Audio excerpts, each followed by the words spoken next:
do versículo você conhece, mas vamos entendê-la bem.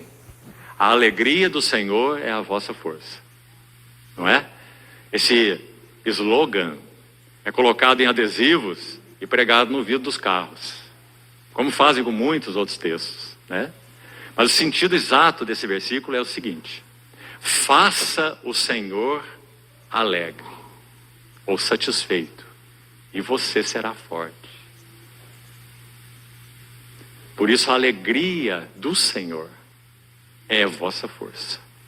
Se o coração dele estiver satisfeito conosco, aí está o nosso poder. Mas se o coração dele estiver insatisfeito conosco, nós não temos poder nenhum.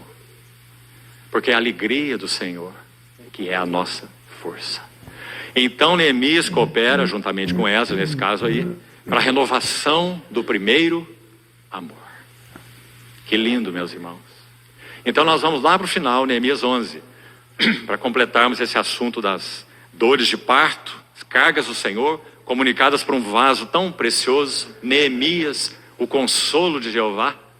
E então ele sendo um elemento chave para a recuperação desses três aspectos: muros, separação e unidade, renovar o primeiro amor e, por último, Neemias 11.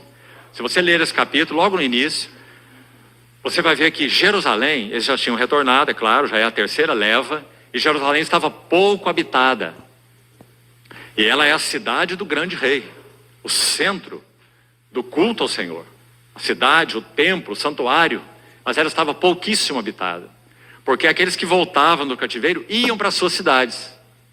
Então eles lançaram sortes, para que uma família em cada 10 mudasse para Jerusalém. Eles concordaram com isso. Então lançaram as sortes aí, sobre quem caísse a sorte, ele iria se mudar da sua cidade com a sua família e ia morar em Jerusalém. Para quê? Como podemos chamar isso? Neemias cooperou para que a vida unida da cidade fosse fortalecida. E como nós temos necessidade disso também nos nossos dias. Fortalecimento da nossa comunhão, fortalecimento da vida unida, fortalecimento da base que significa serviço ao Senhor, adoração ao Senhor, testemunho do Senhor, glória do Senhor. Jerusalém, tudo estava em Jerusalém. Agora, além daqueles sobre os quais essa sorte cairia, um em cada 10 famílias, você vai ver no texto que diz assim: e eles bendiziam, ou bendisseram, aqueles que também voluntariamente se mudassem para Jerusalém. Além daqueles sobre quem cairiam sortes. Entendeu? Então o propósito era fortalecer, povoar a cidade que era o centro do culto e da adoração a Deus.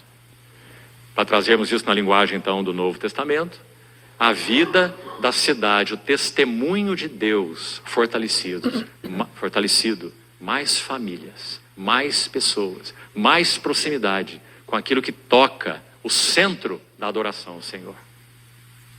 Esses são os três aspectos que Neemias cooperou. Vamos seguir.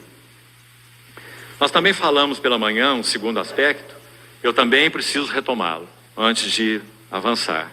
E o segundo aspecto foi exatamente o retorno às Escrituras Sagradas, que nós também abordamos pela manhã no sentido de serviço da palavra.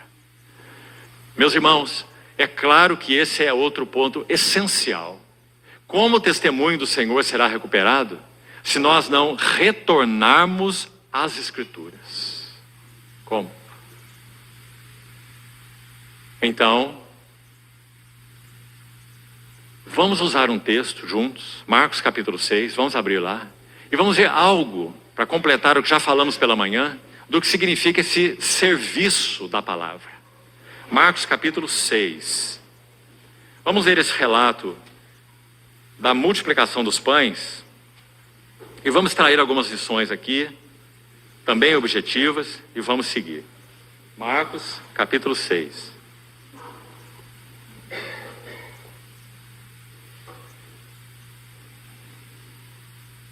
Vamos ver a partir do verso 30, o relato da primeira multiplicação dos pães.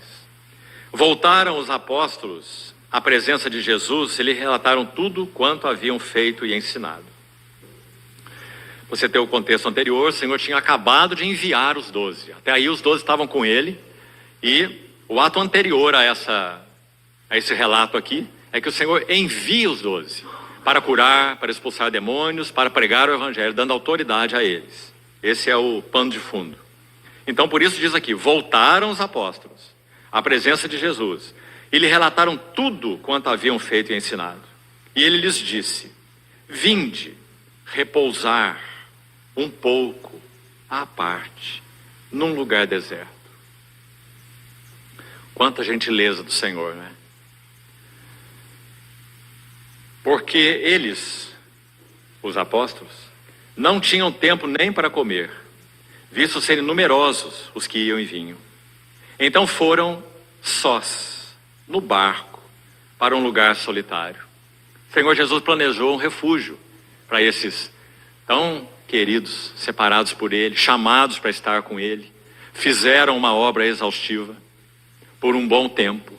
Retornaram à presença, passaram por várias cidades e aldeias, retornaram à presença do Senhor. O Senhor prepara um retirozinho para eles. Mas sabe o que acontece? Eles estão de um lado do Jordão, se você olhar o mapa de frente, o mapa de Israel, eles estão de um lado do Jordão, lá na cabeceira, aliás, do Mar da Galileia. O Jordão nasce no Hermon, em 3 nascentes, o Rio Jordão se forma, abre-se no Mar da Galileia, como em uma elipse, e se fecha de novo no Rio Jordão e deságua no Mar Morto. Então, na parte mais norte do Mar da Galileia, do Lago de Genezaré, um lago de água doce, né? Então eles estavam aqui, nesse ponto mais alto dessa elipse, eles apenas passaram de uma margem para outra margem. Acontece que o povo estava em terra e viu o Senhor entrar no barco junto com os discípulos. Então eles fizeram uma marcha corrida, rápida, mais rápidos que o barco. E eles correram para o outro lado. E ficaram todo mundo esperando o barco chegar. E nosso Senhor não teve um retiro com seus discípulos. Mas isso não foi nenhuma perda. Porque Lucas usa uma palavra tão bonita quando ele registra a mesma narrativa em Lucas 9. Ele diz assim, que quando o Senhor desceu, imagine isso, saiu para um retiro, vinde repousar um pouco em um lugar à parte, em um lugar deserto, porque não tinham tempo nem para comer, eram muitos. Chega com o barco, lá estão os muitos, esperando pelo Senhor. Então, Lucas usa uma palavra específica, dizendo assim, acolhendo-as multidões, acolhendo as multidões. A atitude daquela galinha que estende as suas asas para os seus pintinhos e acolhe de novo. Nosso Senhor, também cansado, sabe o que ele fez quando ele enviou os 12 para essa obra que nós comentamos? Muito interessante. Ele enviou os 12 para irem de cidade em cidade, aldeia em aldeia, como já falamos. E sabe o que Jesus faz? Jesus vai para a cidade deles. E Jesus prega e ensina na cidade deles, enquanto manda eles para outras. Então, tanto o Senhor estava cansado, quanto eles também. Então agora o Senhor chega com eles, todos cansados, inclusive Jesus, e vem aquela multidão. E a palavra que nós temos é acolhendo-as. E as palavras de Marcos também são lindas. Vamos ver? Olha lá. Verso 33. Muitos, porém, os viram partir e, reconhecendo-os, correram para lá, a pé, de todas as cidades, e chegaram antes deles. Que surpresa é essa, né? Ao desembarcar, viu Jesus uma grande multidão. Agora olha, irmão, olha esse texto. E compadeceu-se deles.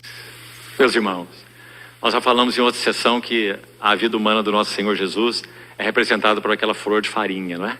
Aqueles grãozinhos, todos do mesmo tamanho. A compaixão é um daqueles grãos, mas ele é um grão tão brilhante, não é? É um grão tão lindo, você não acha?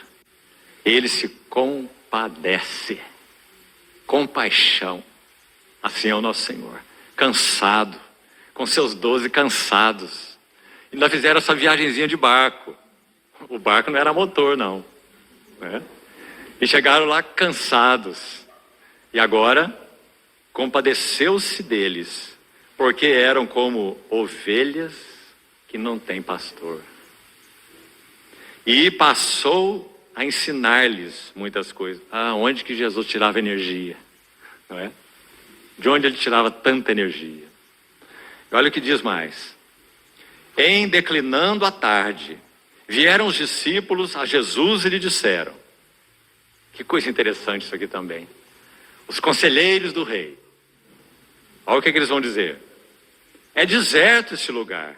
Será que Jesus não sabia? E já avançada a hora. Será que o Senhor não tinha relógio?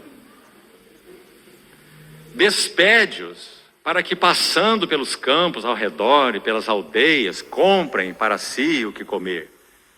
Quanta sabedoria!